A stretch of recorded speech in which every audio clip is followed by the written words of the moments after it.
What if we told you that even legends like Chevy have their offbeat moments? Muscle cars are all about power, speed, and jaw-dropping designs. But sometimes, even the best get experimental, and not everyone agrees on the results. What happens when a muscle car loses its spark? When the design falls flat and the engine struggles to roar? Are these misunderstood classics, or did Chevy steer off course? But before we begin, remember that beauty is in the eye of the beholder. This isn't about failures, it's about celebrating bold choices, even if they didn't resonate with everyone. So which of these would you defend as underrated, and which would you leave in the rearview mirror? Stick around, because some of these might just surprise you. Number 13. The Chevrolet Blazer from 1995 to 2005.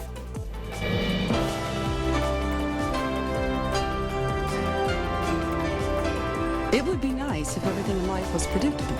It's not. Life has been known to have certain obstacles. So the real question becomes, how do you get an edge?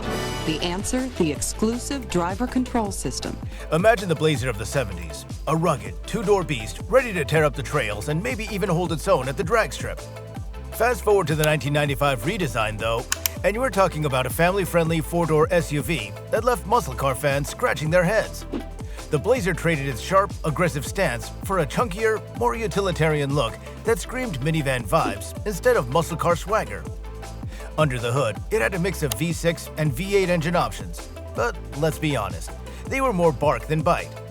Compared to the roar of true muscle cars, these engines felt like they were just phoning it in. Chevy clearly shifted gears, prioritizing comfort and practicality over power and performance. Then there was the interior. Oh boy. If you ever sat in one, you probably noticed how the material screamed budget-friendly and not muscle car luxury.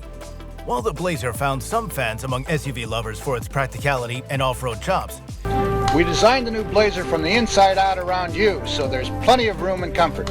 All Blazer seats are designed to be exceptionally comfortable and durable. A 60/40 split rear seat is standard on the four-door Blazer 4x4, as well as on the four-door Blazer with the LS or LT trim package. The all-new 1995 Blazer also features new, easy-to-read backlit instruments. The big control knobs you can work even when you're wearing gloves. There's even an available compact disc player. The new Blazer comes alive kind of at night. The interior lighting on all the controls are lit. It was all right there. It was very comfortable that way. Yeah, I thought it was real convenient when you're driving and your hands are still pretty much able to stay on the wheel and just within, not much of a stretch at all. You can pretty much reach anything you want. The interior has been designed with one goal in mind, your personal comfort. I'm a shorter person, and sometimes I feel like I'm sitting down kind of low. I can't really get a great feel for exactly where I am or, everything that's around me, and I felt like being up higher in the Blazer, I had a much better view of everything. it left die-hard muscle car enthusiasts feeling like it had abandoned its roots. It was a shadow of its former self, and for many, this version of the Blazer ended up being more of a utility player than a star athlete. Number 12. The Chevrolet Trailblazer SS from 2006 to 2009. The Chevrolet Supersport formula is a simple one. Just add more horsepower, sharpen the handling, and spice up the styling, and you've got an exciting new variation of a proven model. And designers have followed that formula to the letter with the 2006 Trailblazer SS. This more muscular version of Chevy's big volume midsize SUV is the first utility to emerge from GM's Super Tuning Performance Division. Now, the Trailblazer SS? That was Chevy's attempt to redeem itself in the muscle car game. This wasn't your average soccer mom SUV. It came packing heat.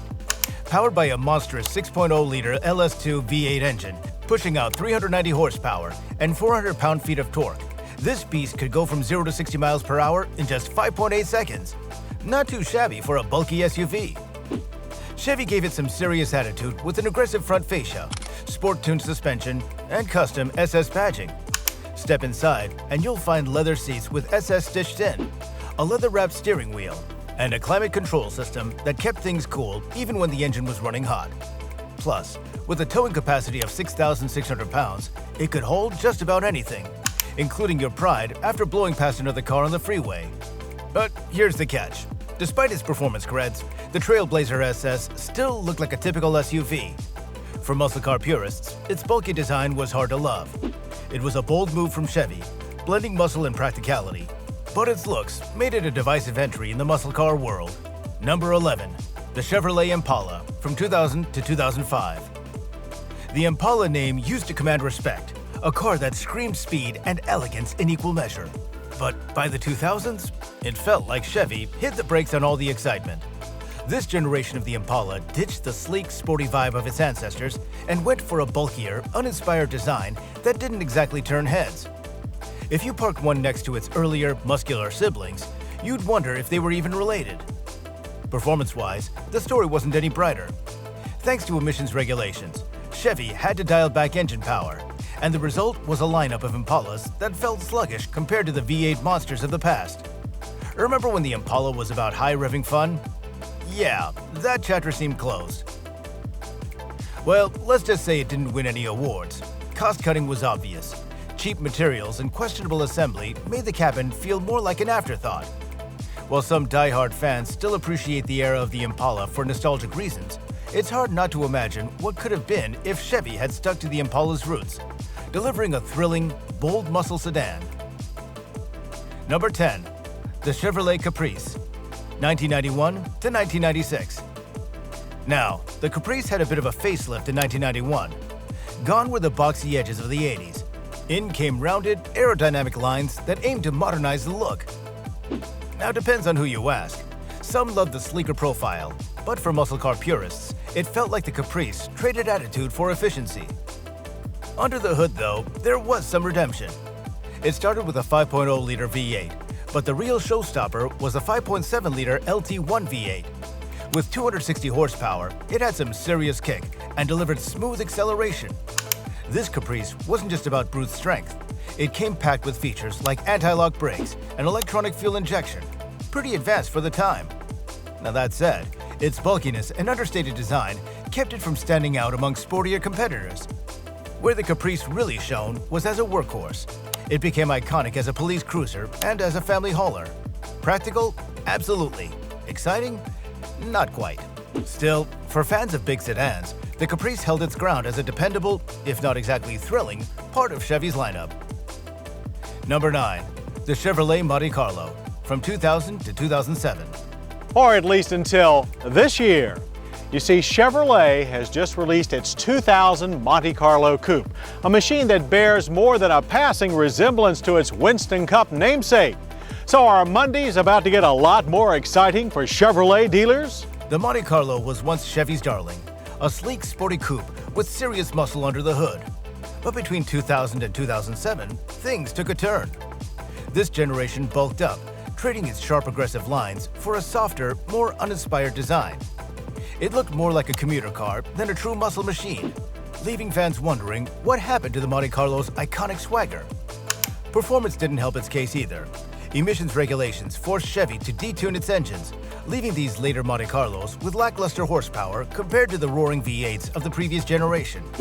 The once thrilling acceleration that defined the Monte Carlo felt like a distant memory. And then there was the interior. Yikes. Cost-cutting hit hard, resulting in a cabin filled with cheap materials and shoddy craftsmanship. What should have been a luxurious, driver-focused space ended up feeling like an afterthought. Sure, some loyalists still hold on to this generation for nostalgia's sake, but for most, it's a reminder of what could have been if Chevy had stuck to the Monte Carlo's roots. A bold, exciting muscle coupe that turned heads and dominated the roads. Number 8. The Chevrolet SSR, from 2003 to 2006. Now, the SSR. Oh boy, where do we start? Chevy thought that they were being bold with this one, blending a pickup truck's utility with a convertible sports car's flair. The result?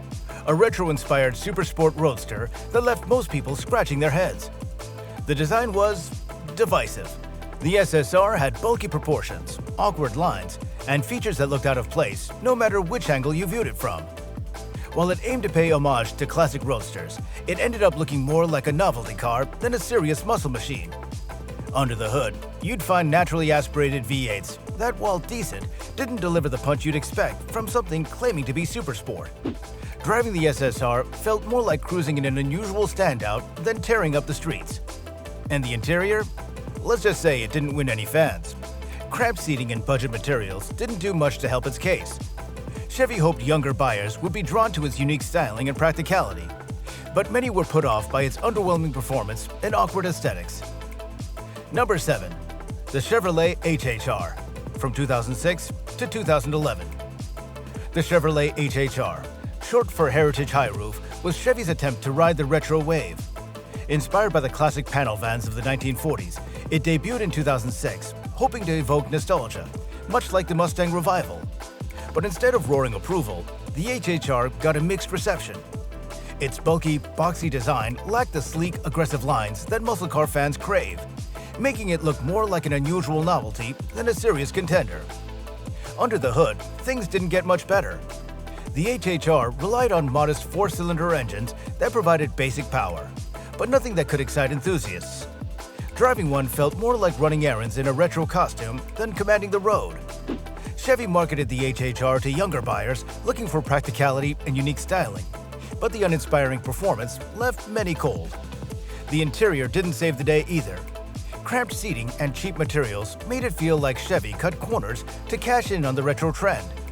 While it had a certain charm for fans of vintage looks, the HHR ultimately missed the mark for anyone seeking style and performance in a single package.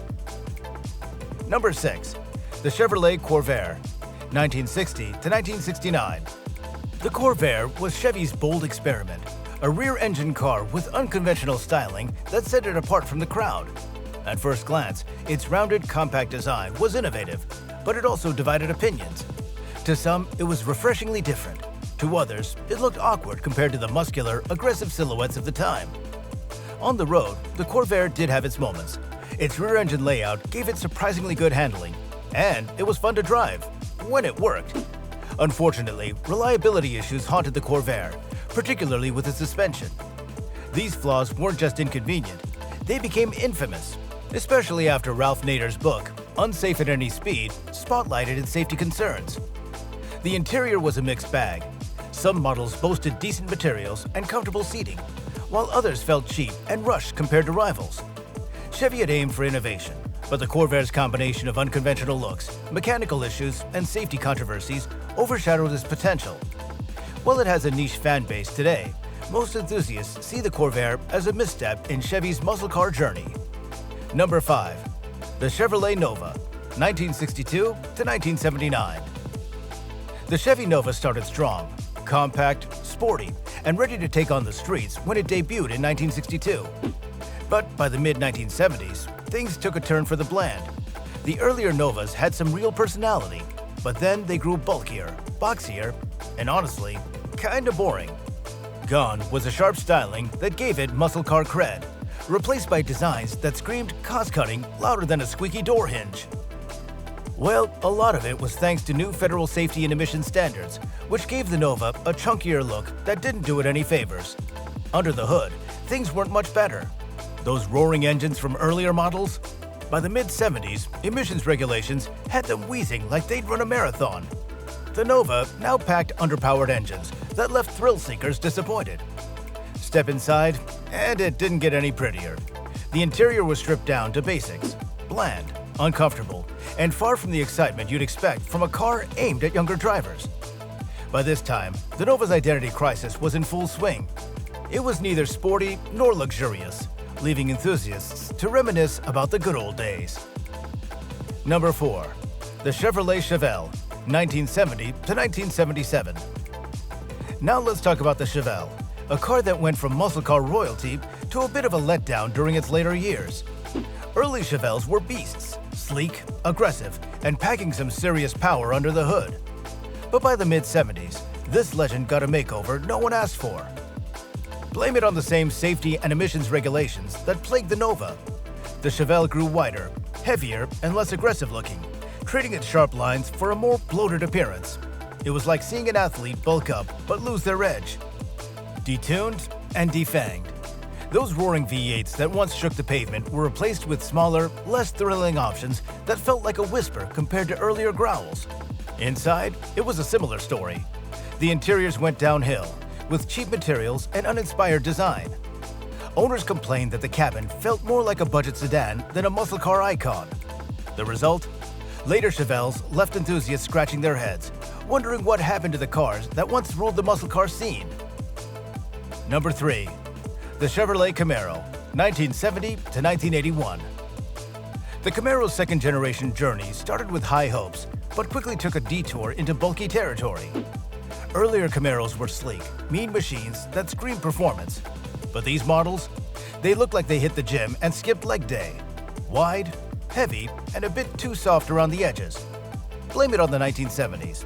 New safety regulations and the oil crisis had car makers scrambling to meet the times, and the Camaro's aggressive, sporty vibe was traded for a chubbier, less intimidating silhouette. Under the hood, things didn't look much better. Emissions rules turned once mighty V8s into shadows of their former selves. Earlier Camaros roared with power, but by the mid-70s, they were sputtering along with detuned engines that left enthusiasts shaking their heads. Even when you popped in a bigger engine, the performance wasn't as thrilling as before. Inside, it didn't get any prettier. Cost-cutting during the oil crisis led to interiors that felt cheap and uninspired. Fit and finish? Not Chevy's strong suit here. Owners complained about rattling panels and dashboards that seemed slapped together. While these Camaros still hold some nostalgic charm, they're often remembered as the era when the Camaro lost its muscle game. Number 2. The Chevrolet Monza, 1975 to 1980. Now, this is a car that tried to ride the muscle wave, but ended up belly flopping. It started as a compact built on the Vega platform and was supposed to pack a rotary engine. When that plan went up in smoke, Chevy stuck in some V8s, but the results were meh. The smaller 4.3-liter V8 managed a mere 110 horsepower, while the bigger 5.7-liter V8 barely crawled to 125 horsepower. For a muscle car, that's more kitten than lion. The Monza didn't win any beauty contests either. Its narrow body and lack of aggressive styling made it look more like a sporty economy car than a muscle car. Inside, things were tight. Literally. The cramped cabin featured a bizarrely tall center console that separated the driver and passengers like a referee in a boxing ring.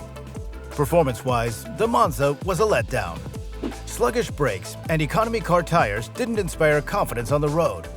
Sure, some gearheads tried to soup it up later, but for most folks, the Monza is remembered as a missed opportunity, an underpowered, uninspired car in the muscle car family tree. And number 1, the Chevrolet Vega, 1970 to 1977. The Chevy Vega, a car that entered the scene in the 1970s with big ambitions, but left with a reputation more infamous than glorious.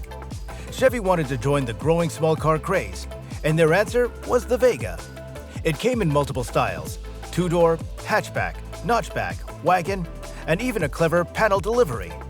Under the hood, they stuffed a 2.3-liter inline-4 engine, which at its peak could pump out 110 horsepower in sporty versions like the Vega GT and the rare Cosworth Vega. Sounds promising, right? Well, not so fast. While Chevy boasted about the Vega's lightweight aluminum engine and its innovative overhead cam design, the car had a laundry list of issues. The engine, prone to overheating and durability problems. The body, a rust magnet. And the styling? Let's just say it didn't exactly turn heads. It felt more like the plain Jane of muscle cars. To add to its problems, stricter emissions regulations led to the Vega's performance dropping faster than a lead foot on a brake pedal. By the end of its production in 1977, the Vega was limping along with way less horsepower than it started with. Sure, it had decent handling thanks to its balanced weight distribution, but all those engine and rust issues, they overshadowed whatever bright spots the Vega might have had. The Chevy Vega might have aimed to be a compact dynamo, but its reputation took a nosedive faster than you could say head gasket failure. A bold effort? Sure. A lasting legacy? Not quite. So which of these Chevy muscle cars surprised you the most? Do you think any of them deserve more love? Let us know your thoughts in the comments. And if you enjoyed this video, don't forget to like, comment, and subscribe for more content like this. And if you want to see more muscle cars, click here to watch the video on the 13 fastest Ford muscle cars in company history. You don't want to miss it.